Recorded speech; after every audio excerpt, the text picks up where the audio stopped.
only to find Lila, or what was left of her, standing behind them, her form flickering like a dying flame. "You think you've won?" Lila's voice echoed, distorted and unnatural. The forest is not so easily defeated. Before they could react, the ground beneath them gave way, and they tumbled into darkness. The cave was cold and damp, the air thick with the scent of earth and decay. Jabari knelt on the stone floor, his body trembling as the curse took hold. His muscles twisted and contorted, his bones cracking as they reshaped themselves. The transformation was agonizing, each second stretching into an eternity of pain. He clenched his fists, his nails digging into his palms as he fought to maintain control. Then, a voice cut through the darkness, cold, mocking, and filled with malice. "Why do you fight it, Jabari?" the witch asked, her form materializing from the shadows. Her eyes glowed with an unnatural light, and her smile was sharp and cruel. "The beast is a part of you. Embrace it." Jabari looked up, his eyes blazing with defiance despite the pain. "I will never embrace this curse," he growled, his voice strained but steady. "I am not a monster." The witch laughed, the sound echoing off the cave walls. "Oh, but you are, just like your great-grandfather before you. Do you know how he came to be cursed? I offered him power, the power to protect his kingdom, to crush his enemies, to become something greater than human. And he accepted, but he was weak. He couldn't control the beast, and now he suffers for it, just as you do." Jabari's breath came in ragged gasps, his body still writhing as the curse continued its work. "I am not him," he said through gritted teeth. "I will not make the same mistakes." The witch stepped closer, her form flickering like a dying flame. "But you could," she said, her voice smooth and enticing. "I can give you control, Jabari. The power to command the beast, to use it as you see fit. All you need to do is swear an oath to me." Jabari's eyes narrowed, his jaw tightening. "I would rather die than be in league with you." The witch's smile faded, her expression turning cold and menacing. "Then death is what you will have," she said, her voice low and filled with venom. "The curse will take full control of you, just as it did to your fathers before you. You will become a mindless beast, forever bound to serve me." Jabari's body convulsed, his transformation nearing completion. He let out a roar of pain and frustration, his voice echoing through the cave. "I will never serve you." The witch's laughter filled the air, sharp and mocking. "We shall see," she said. "But know this, Jabari, your struggle is futile. The forest is eternal, and so am I. You cannot escape your fate." With that, she vanished, her form dissolving into shadows and leaving Jabari alone in the cave. The transformation completed, and the beast emerged, its eyes glowing with a feral, unnatural light. But deep within, a spark of Jabari's humanity remained, a flicker of defiance that refused to be extinguished. As the group caught their breath, still reeling from Lila's tale, Mariam spoke, her voice carrying both determination and urgency. "Lila, we are searching for a monster, a beast that roams this forest. We believe he holds the key to breaking a terrible curse." Lila's eyes widened, though the flicker of surprise was masked beneath an expression of hesitant fear. "A monster?" she whispered, feigning distress. "If that is what you seek, then perhaps fate truly has brought us together. I believe I know where the creature resides." Ekon's gaze darkened with suspicion. "And how do you know this?" he asked, his tone sharp but not unkind. Lila shifted uncomfortably, her fingers twisting in the tattered fabric of her dress. "Because I have seen it," she murmured. "On the night I was attacked by the werewolf, I fled deep into the forest. Before I found the cave where you rescued me, I came across another cavern shrouded in mist, its entrance clawed and scarred as if something monstrous had made its den." Mariam's breath hitched. A den? Could it be Jabari's refuge? Had his cursed form sought shelter in the darkness of the evil forest? The thought both terrified and emboldened her. Zola, ever the pragmatist, crossed her arms. "If this is true, then you must lead us there." Lila hesitated for a moment, as if considering the danger, then nodded solemnly. "I will take you," she said, voice laced with false reluctance. Mariam placed a hand on her shoulder. "You've already been through so much. Are you sure you can do this?" Lila nodded, though her hands trembled. I have to. If it means helping you, I have to try. But we must be careful. The forest does not welcome those who seek its secrets. The forest was a labyrinth of shadows, its towering trees twisting like gnarled fingers against the pale light of the moon. The air was heavy, with distant cries of unseen creatures sent shivers down Mariam's spine. As they continued their journey, Mariam felt a kinship with Lila. Her story resonated deeply with her own struggles. Zola's gaze narrowed, but she said nothing. Mariam, however, felt a spark of hope. Ikon pulled Mariam aside, his voice low. This doesn't feel right. Too convenient. What if she's leading us into a trap? Mariam shook her head. She's been through hell, Ikon. If we don't trust anyone, we're no better than the darkness we're fighting. Zola stepped closer, her eyes never leaving Lila. Just keep your eyes open, she said grimly. The forest isn't the only thing that's dangerous. As they set out, Lila walked close to Mariam, her demeanor fragile and grateful. But her words were carefully chosen, each one a subtle bar meant to sow discord. You're so brave to lead them, she said to Mariam. Not everyone would trust strangers like you do. To Ikon, she remarked, You're so quiet. Do you always let others take the lead? And to Zola, she said, You're so strong. It must be hard, always having to protect everyone. Ekon and Zola exchanged wary glances, but Mariam seemed oblivious, her focus entirely on Lila's apparent vulnerability. The forest grew darker as they pressed on, the path twisting and turning in ways that felt unnatural. Lila led them with confidence, her steps sure despite her earlier frailty. Ekon leaned closer to Zola, his voice barely audible.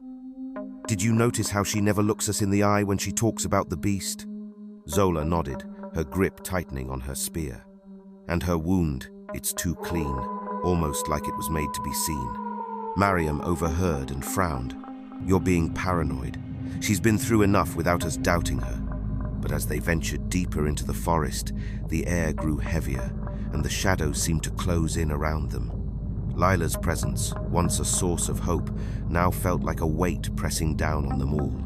And somewhere, in the depths of the forest, the witch watched and waited, her plan unfolding exactly as she had intended. The forest grew denser, the trees pressing in like silent sentinels. The air was thick with the scent of rot and damp earth, and the faint rustling of leaves seemed to follow their every step. Lila led the way, her movements sure and steady, though her face remained pale and drawn. Mariam walked beside her, her hand occasionally brushing the necklace at her throat, its faint pulse a reminder of Jabari's presence. Ekon and Zola trailed behind, their eyes never straying far from Lila. How much farther? Ikon asked, his voice tight with suspicion. Lila glanced over her shoulder, her expression unreadable. Not far now. The cave is just beyond the next ridge. Zola's grip tightened on her spear. And you're sure this is the way? Lila nodded, through her eyes flickered briefly to the ground. I remember it clearly. The beast, it was there. Mariam placed a reassuring hand on Lila's arm. You're not doing anything wrong. Thank you for offering your help.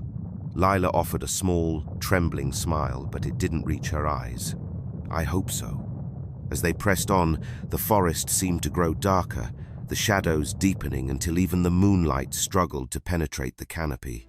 Strange sounds echoed around them, whispers that seemed to come from nowhere and everywhere, and the occasional snap of a twig that made them all tense. Ekon's bow was never far from his hands, and Zola's eyes darted constantly, searching for threats. At one point, the path split into two. Lila hesitated, her brow furrowing as if trying to remember. This way, she said finally, pointing to the left. The path was narrower, choked with thorny vines that seemed to reach out like grasping fingers. Ikon stepped forward, his voice sharp. Are you sure? This doesn't look right.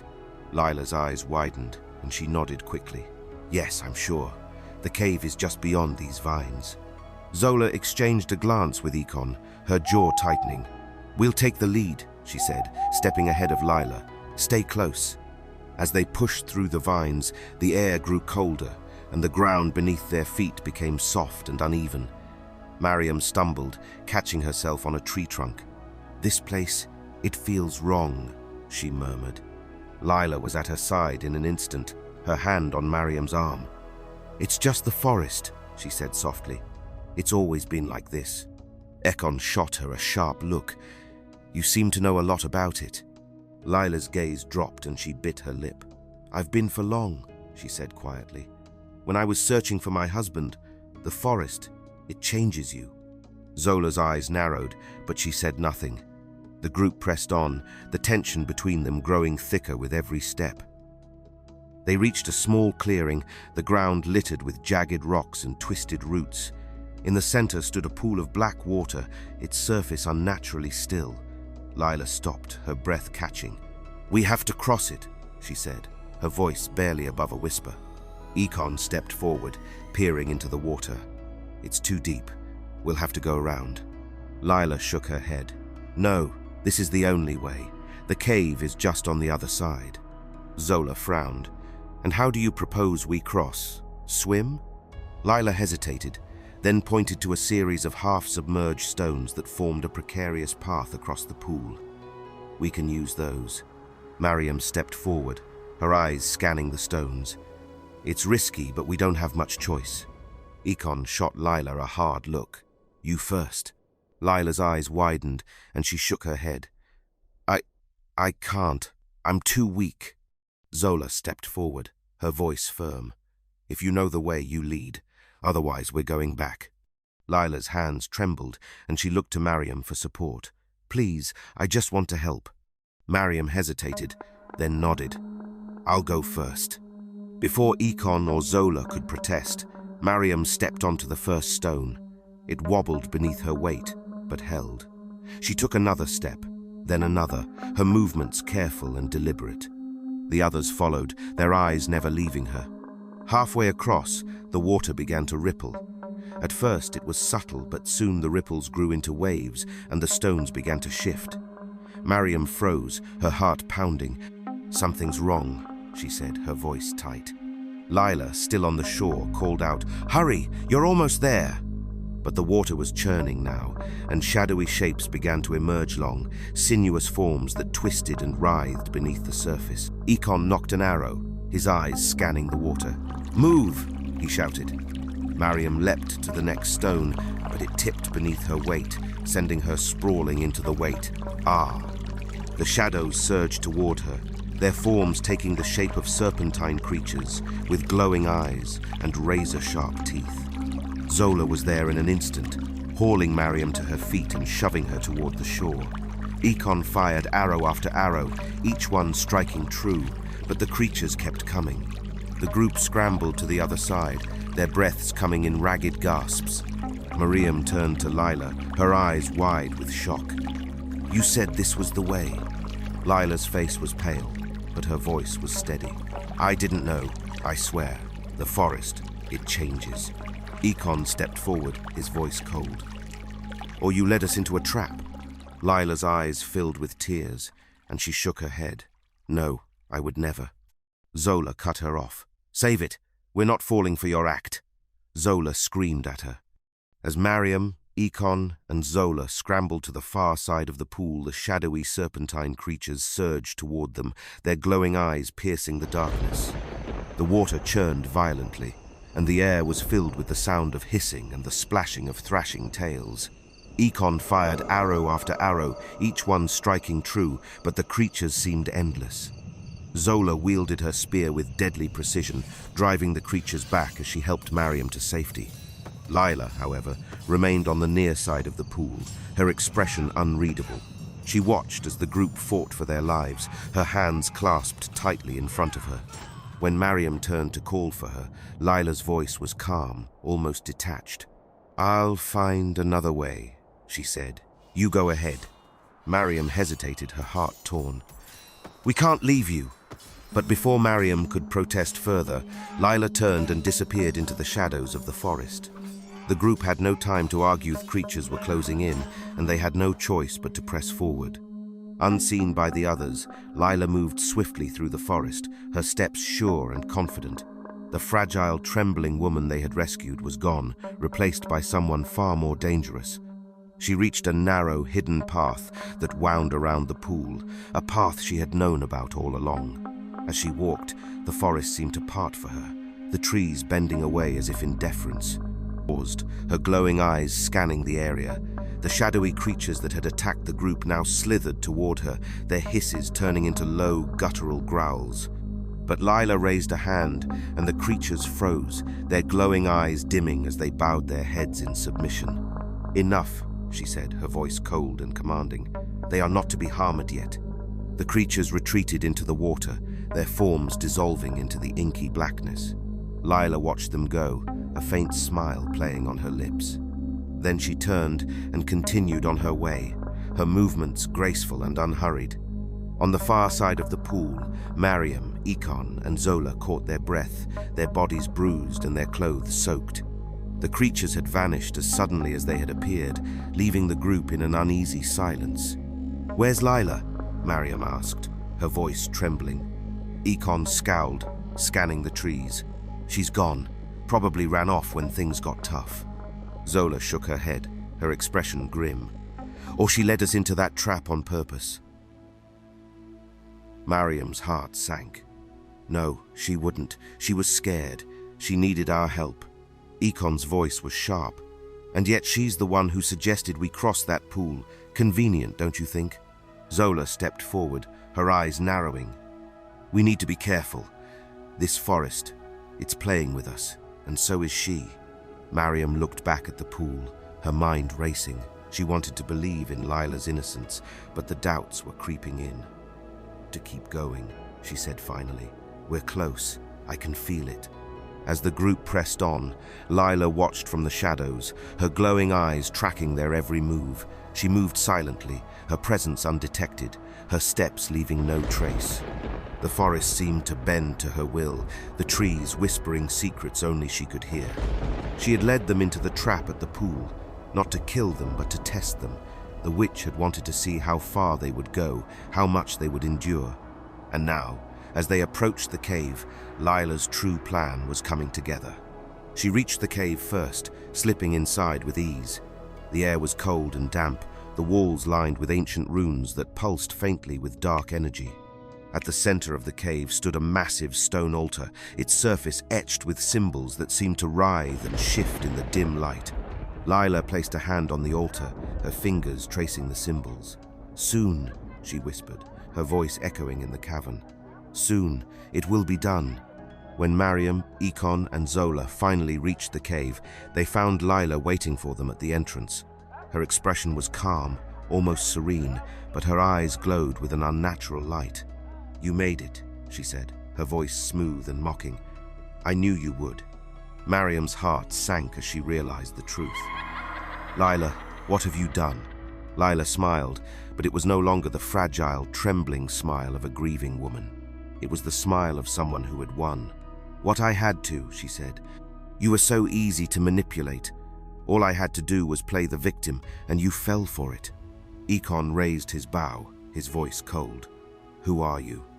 Lila's form began to shift, her features melting and reforming until she was no longer the fragile woman they had rescued. Her eyes glowed with an unnatural light, and her voice echoed with power. "I am the forest," she said, "and you are mine." The cave was a place of shadows and whispers, its walls lined with ancient runes that pulsed faintly with dark energy. At its center stood the stone altar, its surface etched with symbols that seemed to writhe and shift in the dim light. Lila, or whatever she had become, stood before it, her form bathed in an eerie glow. Her eyes, now glowing with an unnatural light, locked onto Mariam's. "You shouldn't have come," Lila said, her voice echoing with a power that made the air tremble. "But now that you're here, you'll serve a greater purpose." Mariam stepped forward, her heart pounding but her voice steady. "What are you talking about? What have you done to Jabari?" Lila's lips curled into a cold smile. "Jabari? He's exactly where he needs to be. The curse is stronger than ever, and soon it will consume him completely." Ikon raised his bow, his arrow trained on Lila. "Enough games. Tell us what you want." Lila's gaze shifted to him, her expression amused. "What do I want? I want what was promised to me. Immortality, power, and you, You're going to give it to me. Zola stepped forward, her spear at the ready. You're not taking anyone. Lila laughed, a sound that sent shivers down their spines. You think you can stop me? You're nothing but pawns in a game you don't even understand. You think you can break the curse, little queen? The witch sneered, her voice echoing with power. You think your love and determination are enough to undo centuries of my work? I saw this day coming. Centuries before you were born, and this path we stand has been played before me numerous times, and in the end, I always win. Mariam clenched her fists, her voice steady despite the fear clawing at her chest. I won't let you destroy this kingdom. I won't let you destroy Jabari. The witch laughed, a cold, mocking sound that sent shivers down Mariam's spine. Oh, Mariam, you don't even understand what you're up against. Let me tell you a story. Long ago, the witch began, her voice dripping with disdain. King Adisa ruled this land. He was a proud man, arrogant and ambitious. He wanted to make Mbuji the greatest kingdom in the world, and he was willing to do anything to achieve it. I offered him power, the witch continued. The power to transform into a beast, a creature of unmatched strength and ferocity. With this power, he could crush his enemies and protect his kingdom. All he had to do was swear an oath to me. Mariam's eyes widened as she watched Adisa hesitate, his face torn between ambition and fear. He accepted, the witch said, her voice filled with triumph. He thought he could control the beast, but he was wrong. The curse consumed him, and he became my servant, bound to me for eternity. Adisa transforms into a monstrous werewolf, his eyes filled with rage and despair. He rampaged through the forest, his roars echoing through the night. But Adisa was just the beginning, the witch said, her smile widening. The curse passed to his descendants, each one weaker than the last. They tried to resist, to fight the beast within, but they always failed.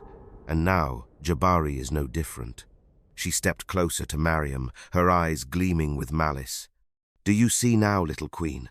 Your precious Jabari is just another link in the chain. He will fail, just as his ancestors did.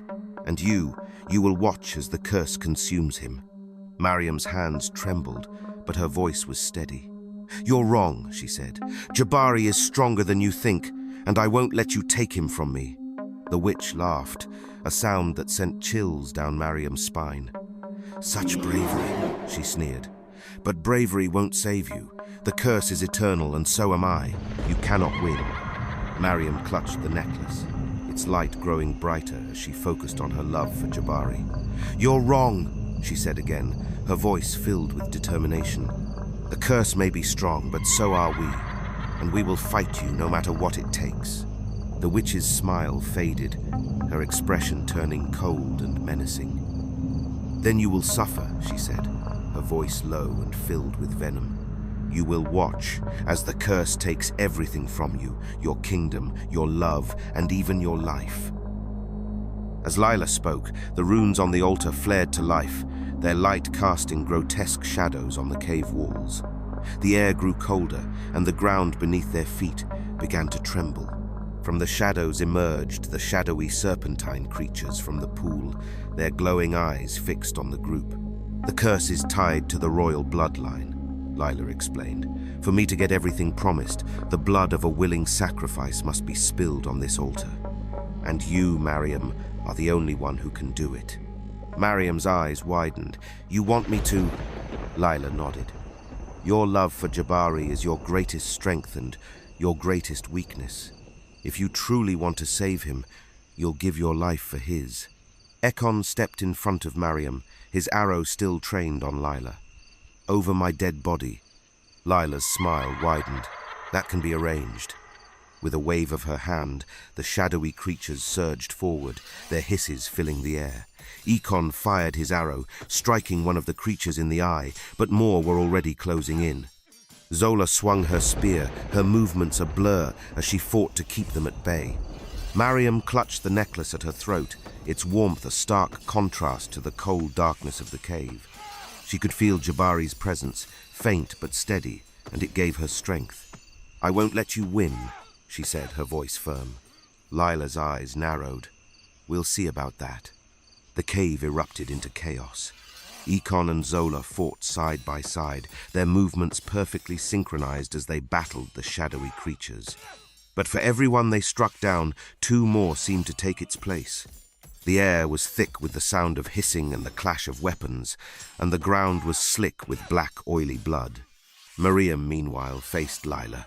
The necklace at her throat pulsed with light, its power growing stronger as she focused on her love for Jabari. She could feel the curse's hold on him, a dark, suffocating presence that threatened to consume him completely. Lila's expression faltered for a moment, but then she shook her head. "There's no going back. The forest has claimed all of you."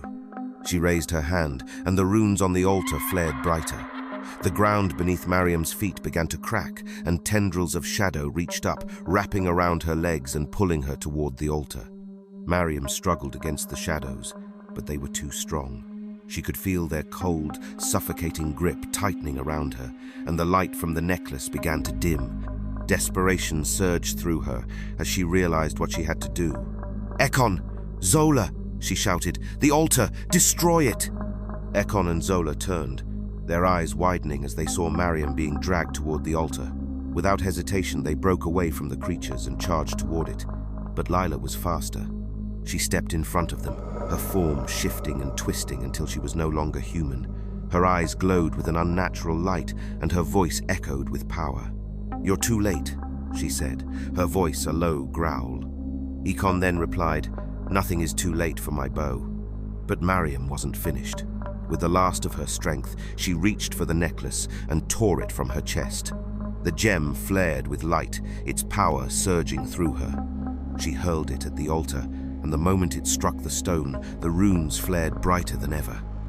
The cave was filled with a blinding light, and the ground shook violently. The shadowy creatures let out ear-piercing shrieks as they dissolved into nothingness, and the tendrils holding Mariam released their grip. Lila screamed, her form twisting and writhing as the light consumed her. When the light faded, the cave was silent. The altar was cracked and broken, its runes dark and lifeless. Lila was gone, her form dissolved into shadows. Mariam, Ekon, and Zola shocked, their breaths ragged and their bodies bruised. Just as they began to ensure everyone was fine, a wall of shadowy vines erupted from the ground, blocking their path. They turned, only to find Lila, or what was left of her, standing behind them, her form flickering like a dying flame. "You think you've won?" Lila's voice echoed, distorted and unnatural. "The forest is not so easily defeated." Before they could react, the ground beneath them gave way, and they tumbled into darkness. Few hours later, when they awoke, they were in a cavern deep beneath the forest, its walls lined with glowing runes that pulsed with malevolent energy. Chains of shadow bound their wrists and ankles, and the air was thick with the scent of decay. At the center of the cavern stood the witch, her form shrouded in darkness, but her glowing eyes piercing the gloom. She smiled as she approached, her voice a low, rasping whisper. "Welcome," she said. "You've come so far, only to fall at the final hurdle.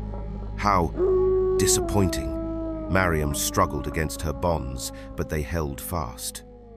"What do you want from us?" The witch's smile widened.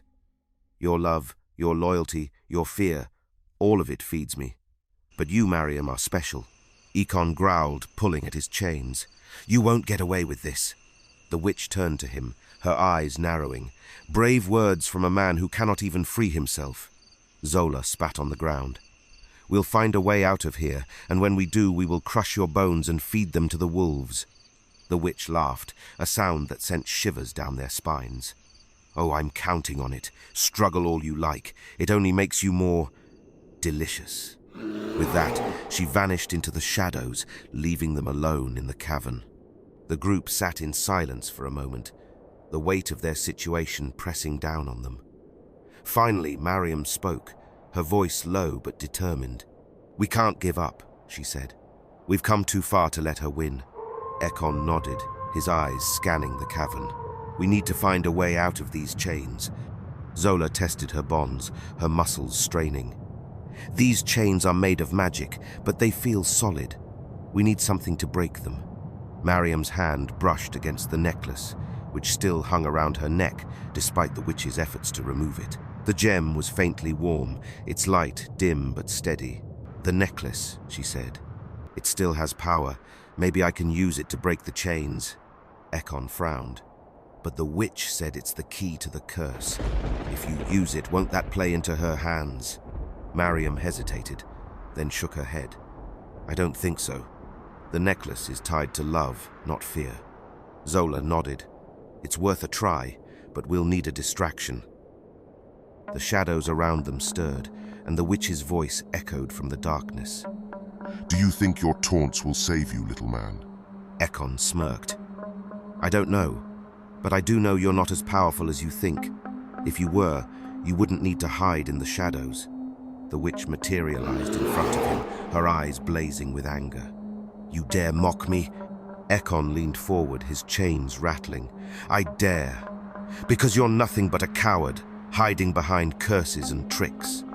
The witch raised her hand, and Ekon was lifted into the air, his chains tightening around him. While the witch was distracted, Mariam closed her eyes and focused on the necklace. She thought of Jabari, of their love, and of the kingdom they had fought so hard to protect. The gem began to glow, its light spreading through the chains and dissolving them into shadows. As Mariam focused on the necklace, its light began to spread through the chains, dissolving the shadowy bonds that held her. Ekon's taunts echoed through the cavern, and the witch's attention seemed fully consumed by his defiance. For a moment, it seemed their plan might work. But then, the witch's laughter cut through the air cold, mocking and filled with malice. She turned to Mariam, her glowing eyes narrowing. "Did you really think I wouldn't notice?" she sneered. "Your little trick is adorable, but the party's just about to begin." Before Mariam could react, a deafening roar echoed through the cavern. The ground trembled, and the shadows seemed to coalesce into a massive, hulking form. Emerging from the darkness was a monstrous werewolf, its fur matted and its eyes glowing with a feral, unnatural light. Its jaws dropped with saliva, and its claws scraped against the stone floor as it advanced. Mariam's breath caught in her throat. "Adisa," she whispered, recognizing the beast from the stories Jabari had told her.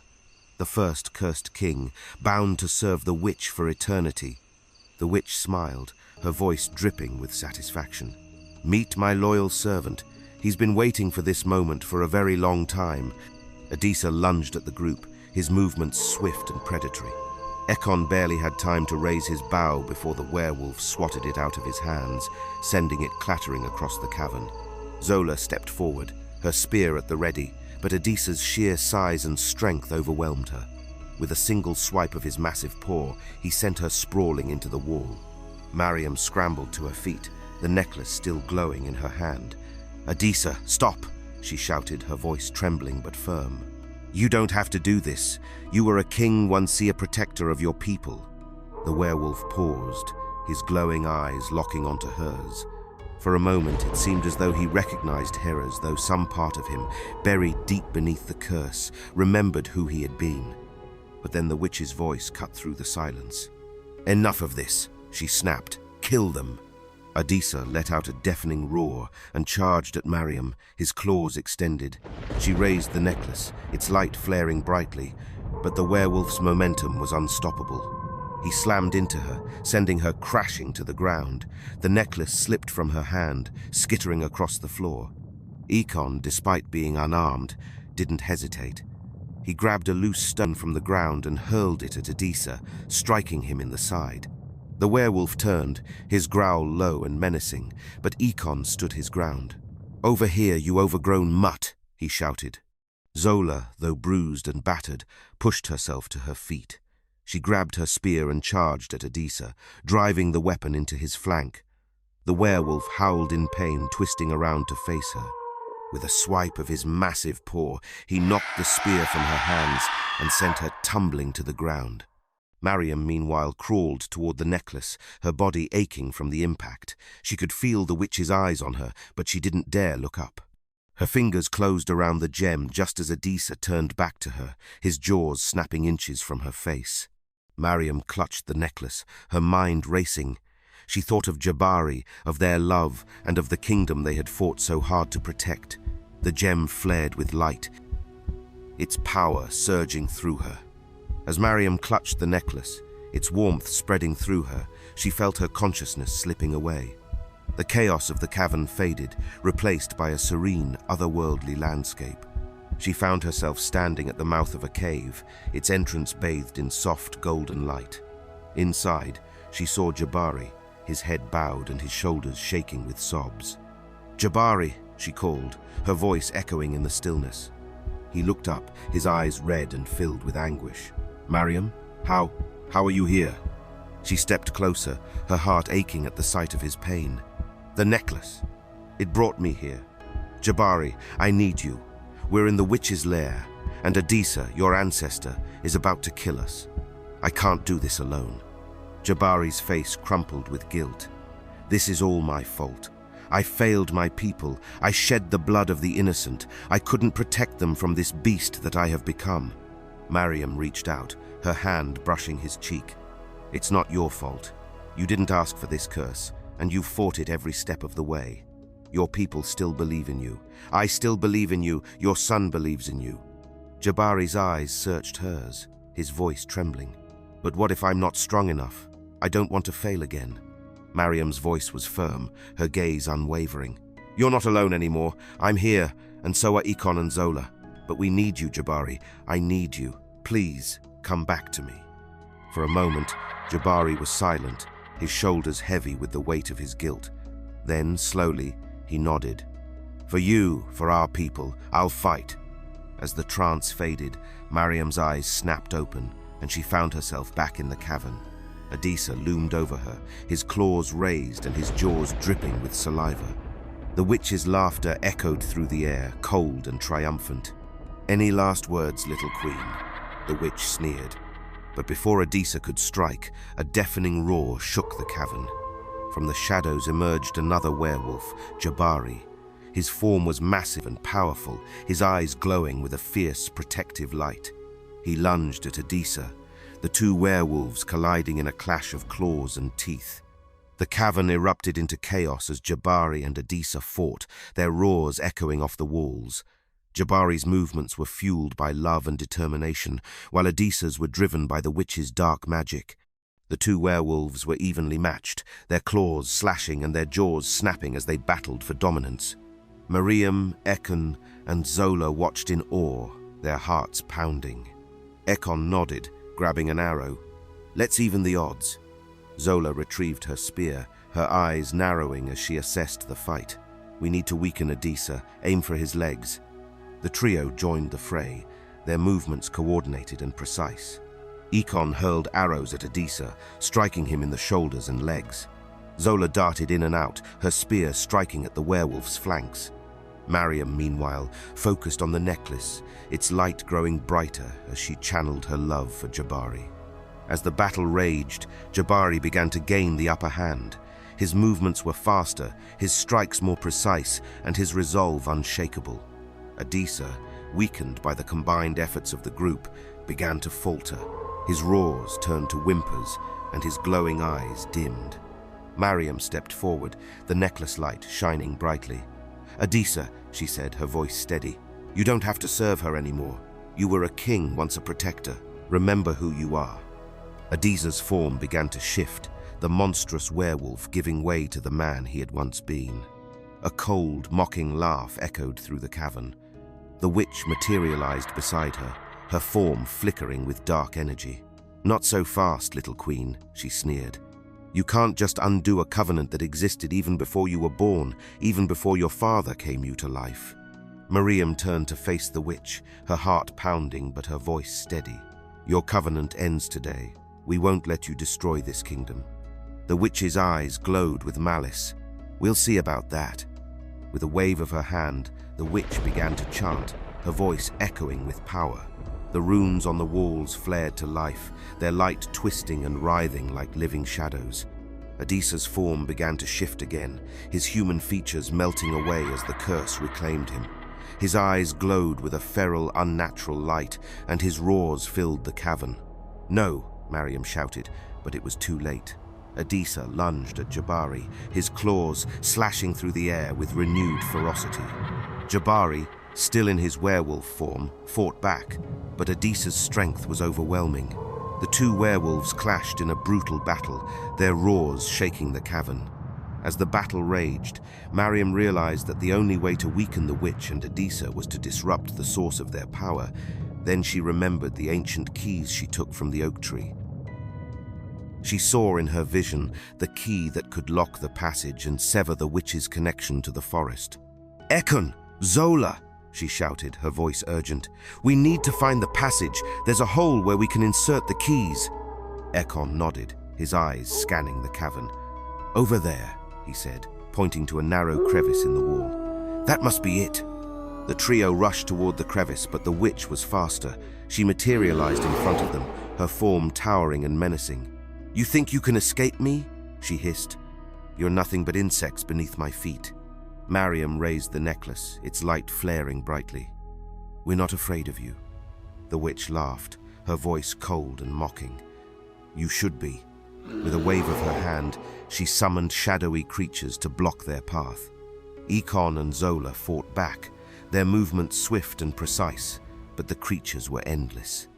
As Ekon and Zola held off the shadowy creatures, Mariam focused on the necklace, its light growing brighter with every passing moment. She could feel Jabari's presence, faint but steady, and it gave her strength. "Jabari!" she shouted, her voice echoing through the cavern. "I need you!" Jabari, though battered and bruised, heard her call. With a roar of defiance, he broke free of Adisa's grip and charged at the witch. The two werewolves collided in a clash of claws and teeth, their roars shaking the cavern. Mariam took advantage of the distraction and rushed toward the crevice. She inserted the keys into the hole, her hands trembling but her movement steady. The runes on the walls flared brightly, their light burning away the shadows. The witch screamed in rage, her form flickering as the light consumed her power. "You cannot defeat me!" she shrieked. "I am eternal!" But Mariam's voice cut through the chaos. "We shall see," she said, her voice steady. With a final surge of power, the light from the passage engulfed the witch, her form dissolving into nothingness. The cavern began to collapse, the runes on the walls fading as the witch's power waned. As the cavern began to collapse, the ground shaking violently and chunks of rock falling from the ceiling, Mariam, Ekon, and Zola sprinted for the exit. The air was thick with dust and debris, and the sound of crumbling stone echoed around them. "We need to move," Ekon shouted, his voice barely audible over the chaos. Mariam glanced back, her heart sinking as she saw Jabari struggling to stand.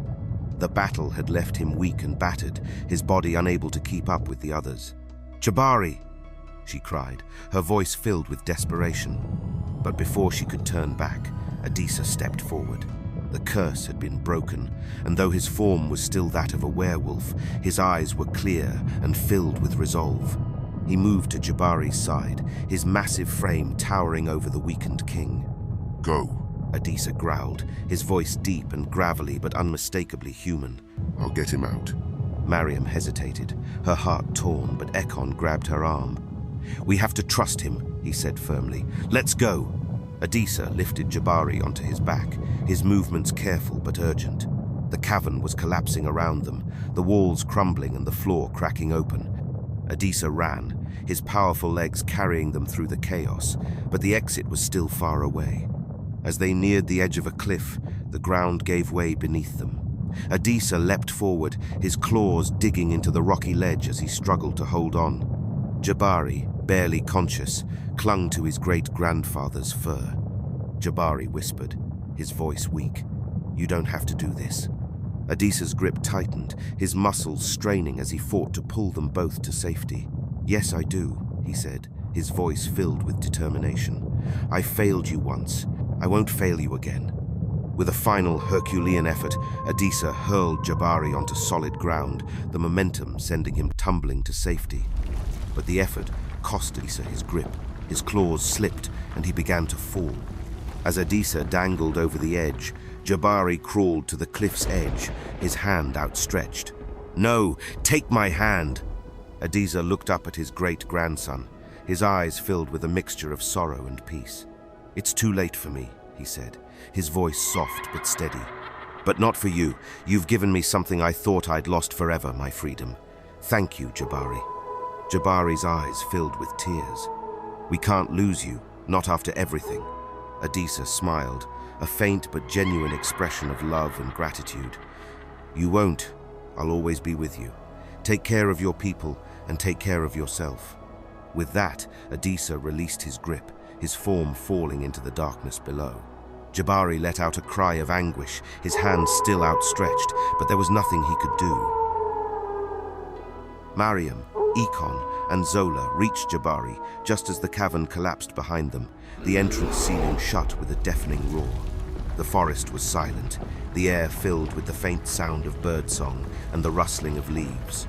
Jabari sat on the ground, his shoulders shaking with sobs. Mariam knelt beside him, her arms wrapping around him in a tight embrace. "I'm so sorry," she whispered, her voice filled with sorrow. Jabari looked up, his eyes red and filled with pain. "He saved me," he said, voice trembling. "After everything, he saved me." Mariam nodded, her own tears streaming down her face. "He loved you, and he died a hero." Ikon and Zola stood nearby, their expressions solemn. "Your Highness, we should get back to the kingdom," Ikon said gently. "We still need to get you to safety." Jabari nodded, his movements slow and deliberate. With Mariam's help, he stood, his body still weak but his spirit unbroken. Together, they made their way back to the kingdom, the weight of their loss heavy but their resolve stronger than ever. When they returned to Mbuji, the people greeted them with cheers and tears. The curse was broken, and the forest was no longer a place of fear. The kingdom began to heal, its people united by the courage and sacrifice of their king and queen. But as Mariam stood beside Jabari, looking out over the kingdom they had fought so hard to save, she couldn't shake the feeling that the forest was still watching.